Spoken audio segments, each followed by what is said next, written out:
Ayan, ginigipit tayo ng COMELEC. Kumbaga, ang kaya na nga lang natin sinasabing may demokrasya dito sa bansang ito kasi every 3 years nag-eleksyon, di ba? Kita nyo naman ang panggigipit sa iba't ibang mga tao dito sa bansang ito, kay Pastor Kibuloy, kay Pangulong Duterte at sa ibang mga tao dito. Pinapabayaan na maraming kriminal sa lansangan, ang gulo-gulo ng bansa. Tapos eto na nga lang, ang simbolo ng demokrasya, nag-election tuwing 3 years, eto pa nangyayari. Ang Duterte Youth Party List ay binoto ng milyong-milyong Pilipino para maging kinatawan nila sa Kongreso, magsalita para sa kanila sa Kongreso. Duly elected naman, dapat kanina yung proclamation, sinabihan lang kami a few hours bago yung proclamation na hindi mapoproclaim kanina. Kasi daw merong serious allegations nung 2019 pa, yung Kabataan Party List laban sa amin. Yung mga serious allegation na yon, hindi naman talaga ganun ka-serious yun. Una, sinasabi nila hindi daw kami rehistrado sa COMELEC. Paano nangyari yun? Kaaway ko nga yung COMELEC commissioner dati, senior commissioner dati ng 2 taon eh. Kung hindi kami rehistrado sa COMELEC, di tinanggal na kami. Tatlong eleksyon na kami sinasama sa balota eh. Pangalawa, kinasuhan kami dati ng Kabataan Party List na vote buying. Kasi daw, sabi ko daw sa isang speech, kapag kami nanalo, lahat ng pondo namin ibibigay namin sa taong bayan, wala kaming kukurakutin kahit piso. Yun na yung vote buying na kaso sa amin. Sa dami-dami ng kilala kong kongresista, mayor, gobernador, na talaga naman bumibili ng boto, ang kinasuhan pa talaga ng vote buying, kami na kahit piso hindi kami nabili ng boto. Tsaka yung panghuling kaso sa amin, sinabi ko daw na dedebatihin namin kayo hanggang maubos kayo sa Kongreso. Ako, mahilig ako makipagdebate kahit kanino. Ibig ko sabihin, parang yung kay Kaloy Zarate, dinebate ko ng dinebate hanggang nakita ng taong bayan na makakaliwa sila, natalo na sila. Ang kaso sa akin ng Kabataan Party List, yung dulo, yung sinabi ko daw na hanggang maubos kayo, promoting mass murder daw ang Duterte Youth Party List.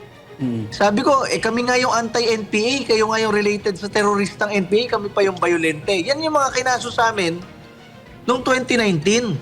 Na kaya, kahit hindi ka abogado, kahit nakikinig ka lang masang Pilipino, alam mong hawsyaw yung kaso.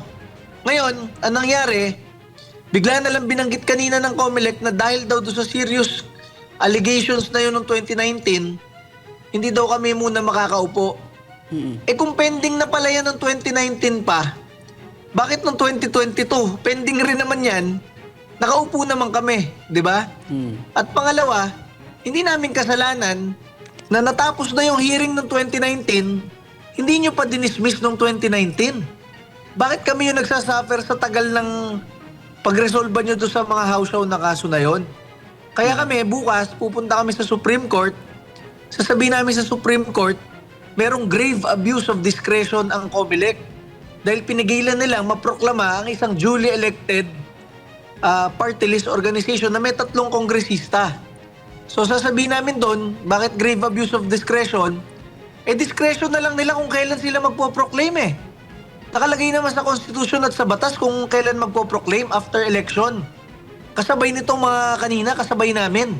Bakit nagde-decide ang COMELEC kung kailan na lang sila magpo-proclaim?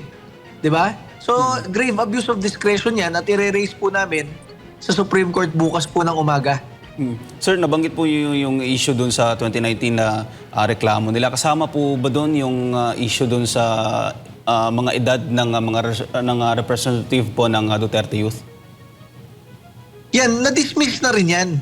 Kasi nung nag-file ang Duterte Youth Party List for registration, ang unang set of nominees ng Duterte Youth Party List ay edad 27, 40, 41, 43, and 46. Mga reservists, mga dating pulis, at yung 27, si Congresswoman Marie Cardema yun.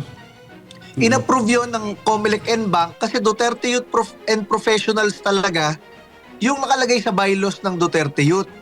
Ang nangyari dyan, bago mag-eleksyon, nag-substitute ako, 33 years old ako, tapos sa mga kasabay ko, mga 25, 28, 31, 36, tapos 33 ako.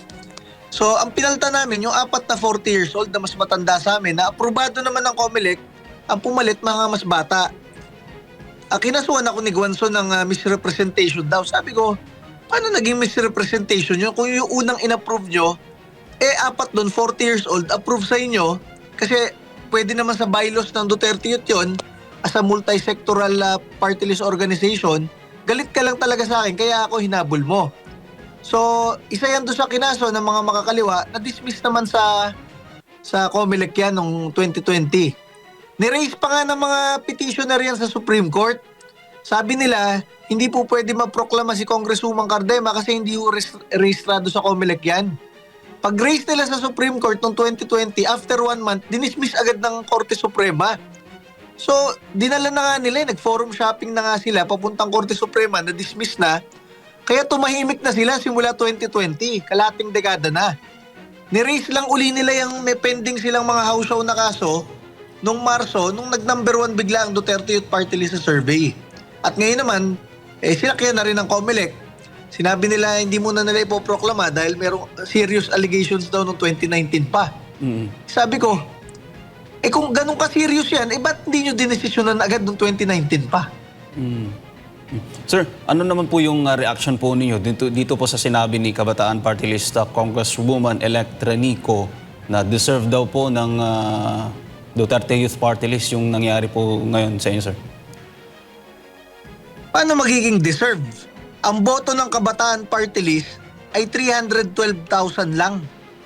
Ang boto ng Duterte Youth Party List, 2,330,000. Kahit tanggalan mo kami ng 2 milyong boto, mas mataas pa rin ang Duterte Youth Party List.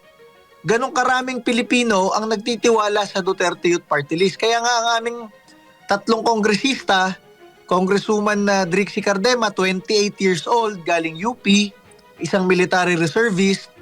Congressman Berlin Lingwa, 26 years old, galing Philippine National Police Academy, kaklase ng mga pulis, tenyente ng pulis. At si Congressman Ron Bawalan, 26 years old, galing Philippine Military Academy, kaklase ng mga tenyente ng taga-Army, Air Force at Navy. So itong 3 ito, pinag-aral ng taong bayan bilang scholar ng bayan sa UP, PNPA at PMA. Ngayon maglilingkod sa taong bayan. Hindi katulad sa iba dyan, pinag-aral na sila ng taong bayan, nagre-rebelde pa sila sa gobyerno.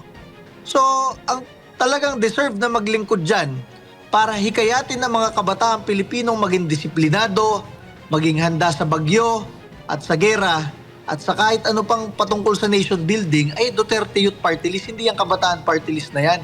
Dahil may mga miyembro yan na napatay na bilang NPA. Sir, isa na lang bago ko ibigay kay partner MJ. Sir, maliban po sa pagdulog po ninyo sa Supreme Court, ano pa po yung mga gagawin pa po ninyong hakbang patungkol po dito o hinggil po dito sa issue na to, sir? Yan lang ang ating naiisip kasi talagang tugmang-tugma yung grave abuse of the discretion, abuso Talagang discretion nila kung kailan na lang sila magpo-proclaim.